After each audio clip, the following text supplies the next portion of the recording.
उस अघोरी ने कहा, सुनो, तुम शमशान में मेरे पास आना।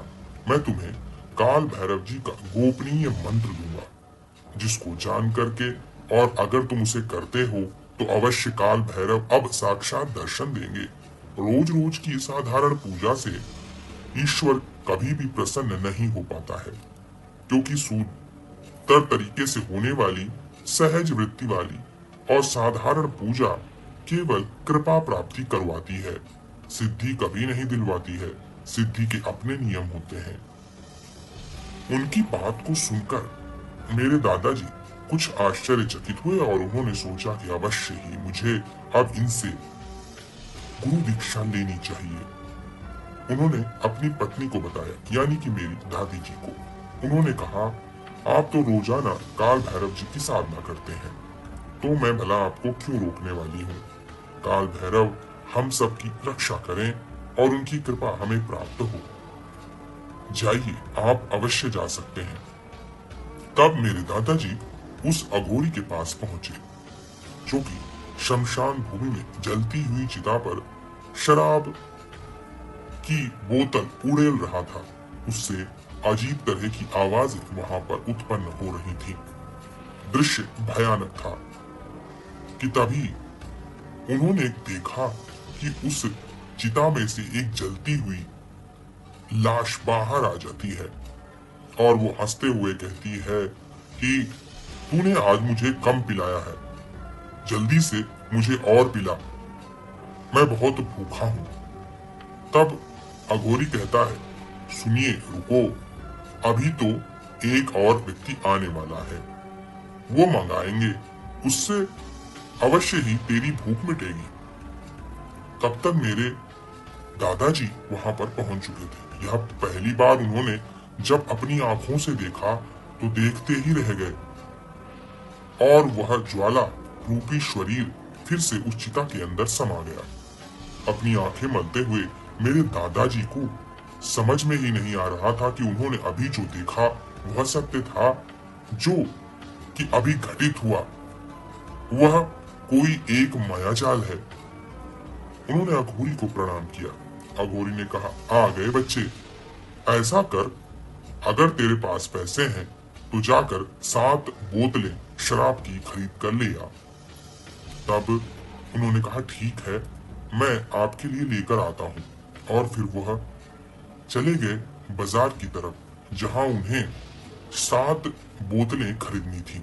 उन्होंने 7 बोतलें खरीद ली और जब अघोरी उनके सामने बैठा और कहने लगा, देख, तुझे ज्यादा कुछ नहीं करना है, मैं तुझे एक मार्ग बताता हूँ। यहाँ पर चिता हमेशा जलती रहेगी, क्योंकि तूने मुझे गुरु माना है। अब मैं तो यहाँ से जा रहा हूँ, लेकिन याद रखना, तुझे रोज 7 बोतलें मंत्र जाप करते हुए धीरे धीरे गिराते हुए इस चिता के ऊपर जलनी रहती है, यानी हमेशा इसे डालते रहना। एक बात हमेशा ध्यान रखना कि 7 बोतलें तू हमेशा डालेगा, और उसके बाद वहां देख, सामने एक नाला है, उस नाले में जाकर बाकी बोतलों को फेंक दिया करना। हमेशा तुझे यही करना है और मंत्र का जाप करना। इसमें ज्यादा देर नहीं लगेगी। शराब बहुत धीरे धीरे गिरानी है। तकरीबन 15 मिनट में ही तेरी पूरी की पूरी यह साधना समाप्त हो जाया करेगी। 41वें दिन तुझे सिद्धि प्राप्त हो जाएगी। याद रखना, यह प्रक्रिया टूटनी नहीं चाहिए, क्योंकि अगर ऐसा हुआ तो फिर तुझे सिद्धि नहीं मिलेगी। यह कहकर अघोरी ने उन्हें मंत्र उस दिन खुद बोलकर सुनाया, आशीर्वाद दिया और कहा, आज से मैं यह शमशान भूमि छोड़कर कहीं जा रहा हूँ। अब तुझे ही अकेले यह सब कुछ करना है। यह बात भी मेरे दादाजी को समझ में नहीं आई। उन्हें लग रहा था कहीं अघोरी उन्हें मूर्ख तो नहीं बना रहा है, पर फिर भी उनकी कही बात के अनुसार अब रोजाना रात को वह उसी चिता के पास आते।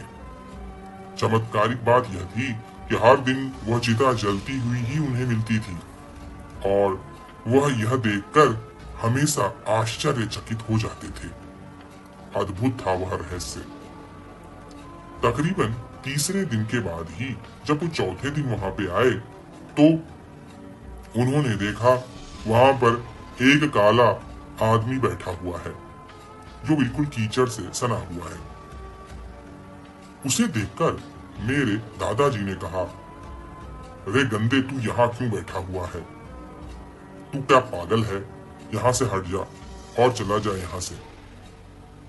फिर उस व्यक्ति ने, जो कि पूरी तरह कालिख पुता हुआ सा लग रहा था, बाल बड़े बड़े थे, आंखें लाल लाल सी थीं, ऐसा लगता था जैसे कि किसी व्यक्ति ने बहुत ज्यादा शराब पी ली हो। देखकर हंसने लगा और कुछ नहीं बोला। फिर उन्होंने कहा, हट जा यहां से। और फिर मेरे दादा को गुस्सा आया। उन्होंने उसे वहां से धकेल दिया और फिर वो हंसते हुए वहां से चला गया। फिर उन्होंने अपनी उस दिन की पूजा कंप्लीट की। फिर अगली रात वहां पर फिर से वही आदमी आ गया और फिर मेरे दादाजी ने एक बार फिर से उसे झाड़ा लगाया, उसे डांटा और जबरदस्ती उसे वहां से हटा दिया।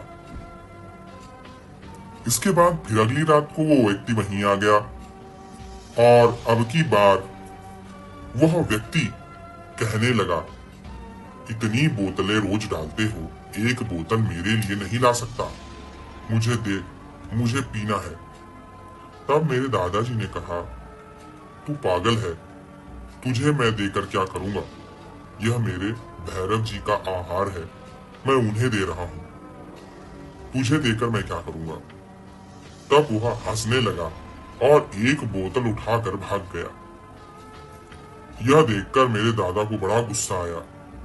उनकी आज की साधना अधूरी रहने वाली थी, इसलिए वो वापस गए।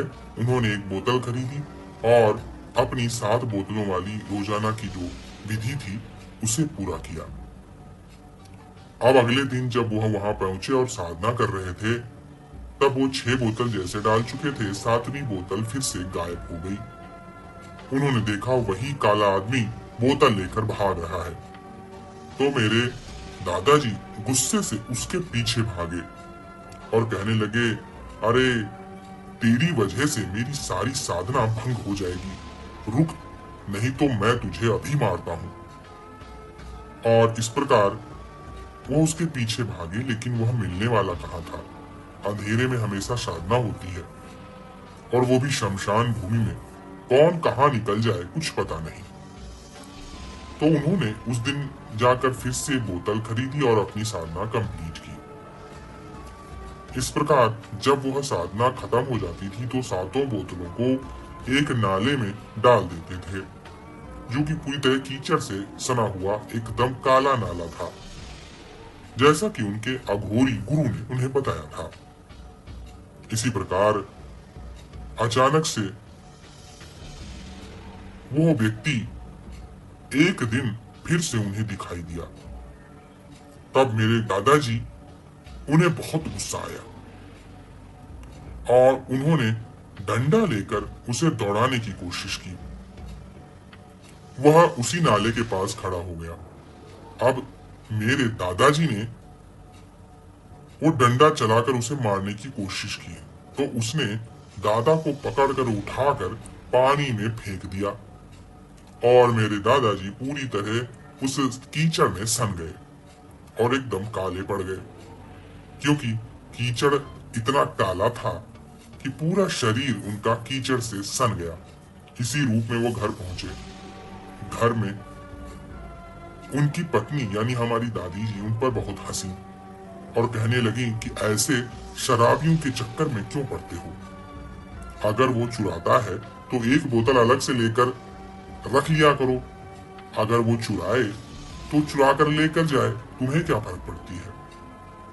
तो मेरे दादाजी बड़े गुस्से में थे और वो कहने लगे, मेरे पैसे की है, मैंने इस पे मेहनत की है, क्या हालत कर दी इसने मेरी। अगर तेरा बाप भी मुझसे एक बोतल मांगता तो भी मैं कहता, जा मर जा, अगले दिन तू जीवित नहीं बचेगा। अभी ये बात गुस्से से उन्होंने कही थी, कि कुछ देर बाद अचानक से खबर आती है कि मेरी दादी जी के पिताजी का स्वर्गवास हो गया है। दादी को बड़ा गुस्सा आया और उन्होंने कहा, कभी भी गलत बातें मुंह से मत निकाला करो। तब वो कहने लगे, मैंने क्या गलत कह दिया, और वो काफी क्रोधित थे। उसके बाद अगले दिन की साधना में वो फिर से गए और तब एक बार फिर से वह व्यक्ति उन्हें नजर आया। अब की बार मेरे दादाजी और गुस्से में थे। उन्होंने सोचा, अब की बार यह मुझे उस नाले के पास मिलना चाहिए। जो इसने मेरे साथ किया मैं इसके साथ करूंगा। और वो वहीं पर जाकर बैठ जाते हैं। कुछ देर बाद वह व्यक्ति, वही काला इंसान फिर वहां पर आता है। इससे पहले कि दादाजी उसे पकड़कर उसी नाले में फेंके अपना बदला लेने के लिए, वह पीछे से उन्हें इतनी जोर से धक्का देता है कि फिर से वह कीचड़ में गिर जाते हैं। और वो हंसने लगता है और कहता है, जितने बार कीचड़ में गिरेगा उतना ही ऊपर उठेगा। जितने बार कीचड़ में गिरेगा उतना ही तू ऊपर उठेगा। लेकिन मेरे दादाजी को यह बातें समझ में नहीं आने वाली थी। सिद्धि का पहला पहला मामला। और जब कीचड़ से सनकर वो फिर से बाहर आए तो इतना ज्यादा उनके अंदर गुस्सा था। घर पहुंचे, एक बार फिर से दादी उन्हें देखकर हंसने लगी। अब की बार उन्हें और क्रोध आया। उन्होंने कहा, कैसी माँ है तेरी जो तुझे ऐसा संस्कार दी है। मेरा बस चले तो वह आज ही मर जाए। अभी कुछ देर हुआ ही था कि फिर से खबर आ जाती है और मेरी दादी की माँ की भी मृत्यु हो चुकी है। सब लोगों का यह कहना था कि पति की मृत्यु के बाद अब पत्नी ने भी उनके ही गम में मृत्यु को धारण कर लिया है। यह सारी बातें घटित हो रही थी और अभी तक तो दादी भी वहां नहीं जा पाई थी, क्योंकि वह जगह दूर पड़ती थी और 13वीं में ही जाने की व्यवस्था हो पाती। लेकिन अब तो दो घटनाएं घट गईं। दादी को बहुत गुस्सा आ गया। दादी ने कहा, यह सब आपके कारण हो रहा है। आप गलत सलत बातें अपने मुंह से निकालते हैं। मैं अपने पिता को खो चुकी हूँ, अपनी माँ को खो चुकी हूँ। क्या चाहते हैं आप? तब उन्होंने कहा कि अगर ऐसा है, जब मेरी सारी बातें सच ही हो जाती हैं, तो क्या तेरी माँ जिंदा हो जाएगी? तू क्या सोचती है, तेरी माँ जिंदा हो जाएगी? जा, मैं कहता हूँ तेरी माँ फिर से जिंदा हो जाएगी। और यह कहकर वह गुस्से से सोने के लिए चले गए।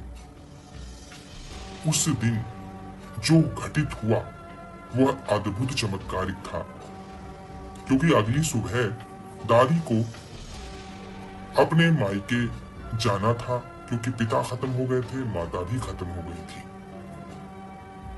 तब अचानक से सुबह खबर आती है कि 13वीं पर आना, क्योंकि आने की व्यवस्था नहीं बन पा रही है और कोई लेने नहीं आ पाएगा। लेकिन बहुत अच्छी खुशखबरी है कि तुम्हारी माता जो कल रात मृत्यु को प्राप्त हुई थी, फिर से अचानक उनकी सांसें लौट आई हैं और वह जीवित हो गई है।